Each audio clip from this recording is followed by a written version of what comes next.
thoiba thongdok incident Manipur da thoiba singjigi ani kaino ma tawda koi NI da sinare NI na investigate tawrani hare sigi phibam se laga di koi ge Manipur police singsi adugi matik shole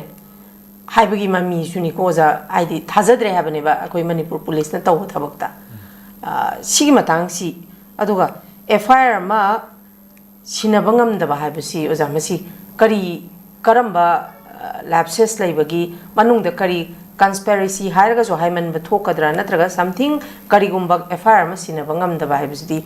oza masi something karigumba hidden agenda haigadra kari haiduna something karigumba ma laire habadi sidasu dum chingnaningai oiba madi phawri oza masi kari kamai yengbe masi akoina yengbe abada ai technical oiba kanu du sanction jaroi param da am student of law student atamni na aina hairu matanda madu hayeng contradiction tokpa la ko me mai logically akoina yengba kanda lairiba FIR ma pu kholu adu tawara taw haiba sidi mana any body amana claim taw da FIR se khamba da masi sumo to lokalam do male ko complaint do ngasai mai thodok tu incident du public ki kari gi lairiba mai mayam mai lairiba ponina complaint na ma yaudana masa matanda maji lokha charam ga da waram ga da male lokhala ga do NI da sinare hadim ne FIR number mai le dia roeba maram de NI haiba asishu masagi mai agency amane ko agency aduna asumba torokani haina akoina miyamna thaje mau mamang da CBI no hairame ko ojina NI ne mo khale ko akhoi language honge eba hana di CBI si adu CBI na thigat pa NI na thigat pa ke si kayam na koida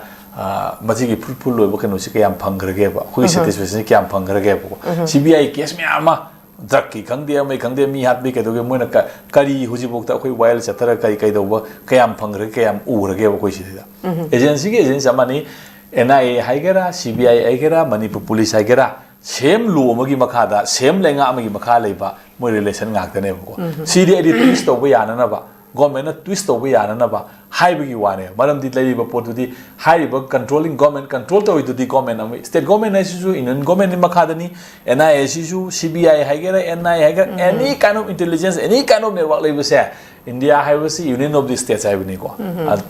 moina federalism adu ada gaina pai haibu ani federalism is India the only name maming shaki wane ko mai kaisu the state ki leriba law aduna state ki leriba aspiration aduna leriba central ki law da senate consider the mar conflict like the center will prevail hari ne ko maji the spirit to gi aduna federal in structure unitary in spirit and akoina ngang like ta musu yawidana adugi wane aduna any kind of intervention am se center ki makutta leibani na America ke duk federalism nateba India leiba federalism asidi pura completely unitary neba only thing my structure do the federalism khara state ta du tawara adu su hek center gi leiba apam badu gi mayokta leiba taragadi center na directly dum intervene to ngam kadori ne ko any law and order haiger hoji as kaino security advice constitution da unified command se my law da cm no gedam ne haisu kul union ama happy hai hapti hai adu tawada article 350 55 chana hai chana de tawri me am sine ko adu president law 356 kari si ngang dana kana dev ko sai area si da sam mani amo gera koina pamina miyana pamina sumba adi mioi bigi ledi ba pen da ba mayam sing ru to adu toriba posidi hairi ba pot asidi koina dum koina khangnare hanjana ai discussion miyam da haire ai koina yamna security alert oiba security yamna established institution amagi area da security zone area amada yam organized crime am satharak pataragadi maduda leriba established institution adugi ko magi conspiracy yaudna tawba sungam ngamoyeba mogi keno yaudna drug bubu egera nomai kapo egera bomb pokai bo egera any security zone amada highly security alert zone amada organized crime am satharaba cpf kem leraga cpf na tu bomb kapo khangde ya gadro mogi mi keno tawdu yade ya gadra ba si loi mai khang like ta ngak ta khang ngak ta ne bo khang taw ngak ta ne ba kai khang taw no bi kai no haina du ju bo koina haidi khang da na khang ba da ta ko na te ba ri po se khang na makok losan na mai tinga na daga ꯇꯧꯅꯕ ꯂꯥꯟ ꯉꯥꯛꯇꯅꯦꯕꯀꯣ ꯑꯗꯨꯅ ꯁꯤ ꯋꯥ ꯌꯥꯝꯅ ꯍꯥꯏꯅꯤꯡꯉꯥꯏ ꯀꯩꯁꯨ ꯂꯩꯇꯦ